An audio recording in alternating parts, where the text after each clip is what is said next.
ಬೆಂಗಳೂರು ನಗರ ಪ್ರಧಾನ ಕಾರ್ಯದರ್ಶಿಯಾಗಿರ್ತಕ್ಕಂಥ ಕೃಷ್ಣಮೂರ್ತಿ ಎಂ ರವರಿಗೆ ಹುಟ್ಟುಹಬ್ಬ ಇರುತ್ತೆ. ಹಾಗಾಗಿ ವಿಶೇಷವಾಗಿ ಎಲ್ಲರೂ ಸಹ ಕೇಕ್ ಕತ್ತರಿಸುವ ಮೂಲಕ ಮೋಜು ಮಸ್ತಿ ಮಾಡುವ ಮುಖಾಂತರ ಹುಟ್ಟುಹಬ್ಬವನ್ನು ಆಚರಣೆ ಮಾಡ್ಕೊತಾರೆ. ನಮ್ಮ ಕರ್ನಾಟಕ ರಕ್ಷಣಾ ವೇದಿಕೆ ಸಿಂಹಸೈನ್ಯ ಸಂಘಟನೆಯಲ್ಲಿ ಒಂದು ಹೊಸ ಸಂದೇಶವನ್ನು ಸಾರಬೇಕು ಈ ನಾಡಿನ ಜನತೆಗೆ ಅಂತೇಳಿ ನಾವು ಈಗಾಗಲೇ ನಮಗೆಲ್ರಿಗೂ ಗೊತ್ತಿದೆ.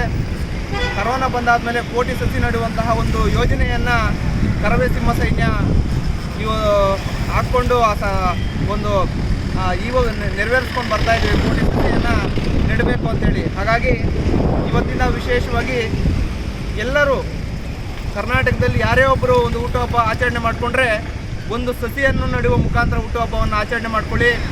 ಯಾಕಂದರೆ ನಾವು ಹೋದರೂ ಸಹ ಆ ಸಸಿ 10 ಜನಕ್ಕೆ ಆಕ್ಸಿಜನ್ ರೂಪದಲ್ಲಿ ಉಪಯೋಗ ಆಗುತ್ತೆ. 10 ಜನ ಪ್ರಾಣ ಉಳಿಸುವಂತಹ ಕೆಲಸ ನಾವು ಮಾಡ್ತೇವೆ.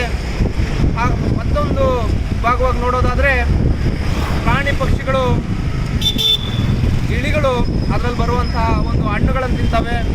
ದೇವರಿಗೆ ಪೂಜೆ ಮಾಡಲಿಕ್ಕೆ ಹೂವು ಸಿಗುತ್ತೆ.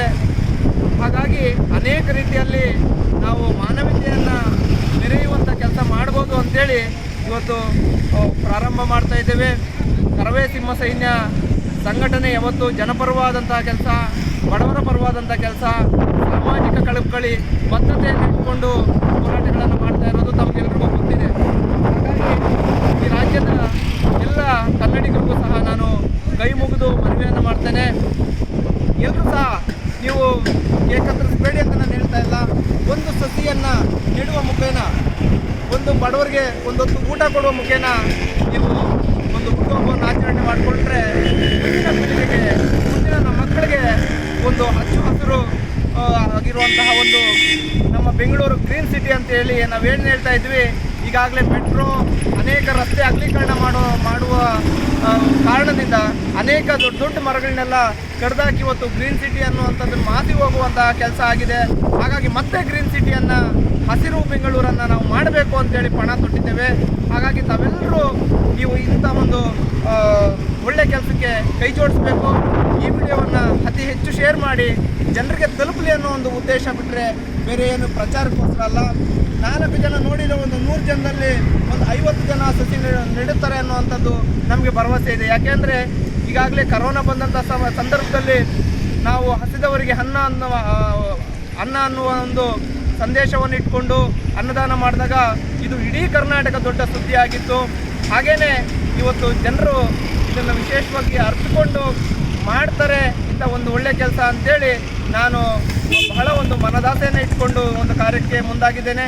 ನಮ್ಮ ಕರವೇ ಸಿಂಹಸೈನ್ಯದ ಎಲ್ಲ ಪದಾಧಿಕಾರಿಗಳು ಸಹ ಈ ಕಾರ್ಯಕ್ರಮವನ್ನು ಹೆಚ್ಚು ಮಾಡಬೇಕು ಅಂತೇಳಿ ತಮ್ಮೆಲ್ಲರಿಗೂ ಸವಿನಯ ಪ್ರಾರ್ಥನೆಯನ್ನು ಮಾಡ್ತೇನೆ. ಇವಾಗ ನೋಡಿ, ನಮ್ಮ ಕೃಷ್ಣಮೂರ್ತಿ ಅವರಿಗೆ ದೇವರು ಒಳ್ಳೇದು ಮಾಡಲಿ. ಅದೇ ರೀತಿ ಅವರು 10 ಜನಕ್ಕೆ ಪ್ರೇರಣೆಯಾಗಲಿ ಅಂತೇಳಿ ನಾನು ಹೇಳ್ತಾ ಸಸಿ ನೆಡುವಂಥ ಕಾರ್ಯವನ್ನು ನಾವು ಮುಂದುವರಿಸ್ತೇವೆ.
ಸೈನ್ಯ ಸಂಘಟನೆಗೆ, ಕರವೇ ಸಿಂಹ ಸೈನ್ಯ ಸಂಘಟನೆಗೆ.